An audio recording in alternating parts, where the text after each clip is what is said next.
I remember. Because it leads to the future.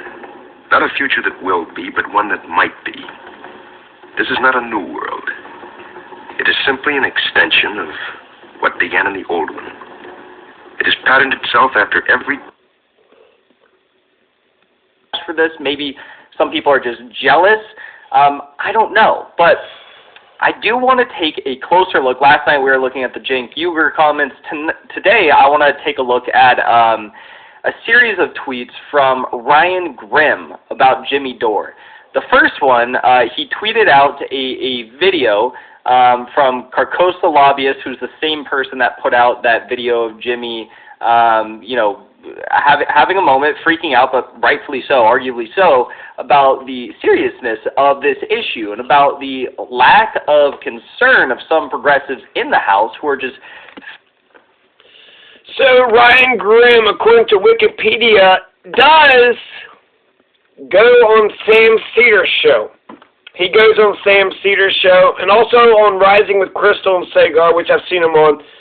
But he goes on Sam Cedar's show, so he's almost obligated. He's an employee. He has to kind of, shit on Jimmy Dore a little bit. He is Washington, D.C. bureau chief for the HuffPost. Jimmy Dore used Ryan Grim's understanding of Washington, D.C. to explain how a force the vote could actually happen. So I don't know what the hell Ryan Grim is trying to pull here. But he is, on with the Young Turks, and he's got, publications, Politico, Washington Post, Rolling Stone, The Intercept. He's the current Washington, D.C. bureau chief for The Intercept. Okay, so Ryan Grim, that means Glenn Greenwald got fucked over by Jeremy Scahill and Ryan Grim. Hey, Ryan Grim, how come you didn't show any solidarity with Glenn Greenwald? Glenn Greenwald established The Intercept, and here he's going to be the... Okay, so he was born in Still Pond, Maryland, so, that kind of explains mostly. Went to B.A. degree in philosophy at St. Mary's College of Maryland, Master of Public Policy from the University of Maryland, College Park. Might as well just wipe his ass with that piece of parchment. So, that's a little bit of Ryan Grim. Maybe we'll listen to some Ryan Grim that's... failing to do anything to, leverage their power to fight for Medicare for All. So Ryan retweeted this video. It was a clip from the entirety of the town hall in which Jimmy Dore, again, was doing everything within his ability to actually push for Medicare for All, whereas people like Ryan Grim and Cenk Uygur were sitting on the sidelines and just tweeting about why they didn't like Jimmy Dore. And Ryan retweeted this video and he said, "This is an accurate description of the video." Votes hadn't even fully tallied. Democrats found during the exactly who to blame for their dramatic underperformance in the Senate. Jimmy Dore passionately makes the case that... Who else? Progressives and the left and AOC and the squad in particular. Joining us now to discuss is great friend of the show and D.C. Bureau Chief of The Intercept, Ryan Grim. Also host of the Deconstructed podcast. We got to add that in there as well. Always got to plug that. Good to see you, Ryan. Great to see you, Ryan. Appreciate the plug. Yeah, always, man. Ryan, give us your general reaction. Always, capitalist brother in capitalist, brothers in capitalism. So Ryan Grim retweeted an AOC tweet. He retweeted a Bhaskar Sankara. I agree with the objection to Dore's rhetoric with politicians who stand with working people on countless issues. I also understand the objection to the force the vote tactic itself, but the reason why it's resonating is clearly the moral force and clarity of Medicare for All. Urgency is a good thing.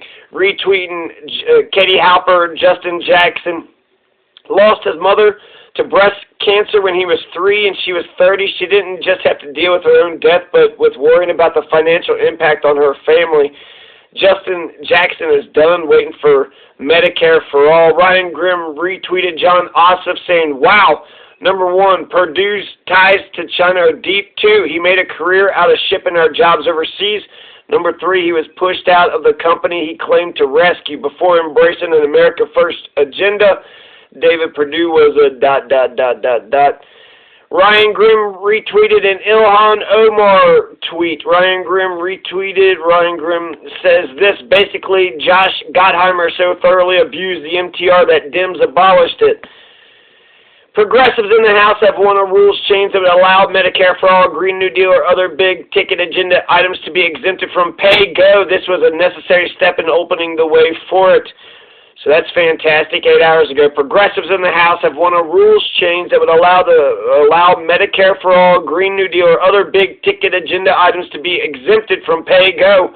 Ryan Grimm, here's my newsletter from 2 years ago. Ryan Grimm also is too early to call it a victory. It has to get approved on the House floor, but getting it into the package is big. So Ryan Grimm seems to, just be Ryan Grimming. All right, Ryan Grimm, you're on. Kind of this brouhaha Showtime! in the last 24 to 48 hours. You can't think of anybody better to discuss it with. And in general, what do you think that this portends for the future under the Biden administration? I mean, on the one hand, none of this is on the up and up from either side. But what's unusual this time is that progressives have actually started to bring some data and some specifics to the argument, whereas the centrist and the kind of leadership argument is purely about atmospherics, saying that they have a general feeling. So super exciting guy, and maybe that's why I kind of trust him because of that really boring tone. But you know what's Jackson Hinkle up to? Members that have the potential to make this happen, that can withhold their votes to leverage their progressive collective power. Of course, that's true. Let's hear, what do the Palins have to think? What do the Palins have to say about all this? So tell me your side. She went up to the scene because the girl pushed me, so she's my older sister. You hit my sister? So the guy comes, Bristol, really? He goes on the ground. He drives her on the ground. I saw him, Ricky. I saw him. Seriously, this Corey with the red shirt. I don't know anybody there. Bristol down on the ground. Hello? Corey's the guy that pushed everybody. He pushed me also. What's the guy with the camo hat? He was with the red shirt. All I remember is the red shirt. I don't remember anything else. I tried to get him off of track. He was swinging at everybody, going after the girls. Pushing girls to the ground. That's what I'm not. Bristol, do you need medicine? Bristol, how funny. No, she's mentally hurt. She's not physically, she's mentally. Go ahead. When this 30-year-old, Mom, watch out. When this 30-year-old guy's pushing her to the ground and calling her a slut, you slut, you slut. Seriously, this guy's crazy.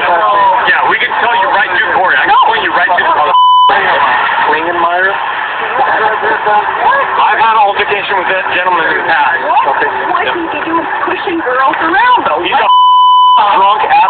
Hold on. I've had altercations with him in the past. Did he like beat up his girlfriend or his wife? Hold on. That part I can't speak of, but I know that I watched him get in a fight with my friend before. Honestly, Bristol walked up to him. Why would you push my little sister? So for no reason he pushed Bristol. No, he pushed me. The old woman pushed me for no reason. So then Bristol stepped in to protect you. Why would you push my little sister? And he comes back with, you slut, get out of here, you Hold on. Now, I wasn't a huge fan of Jerry.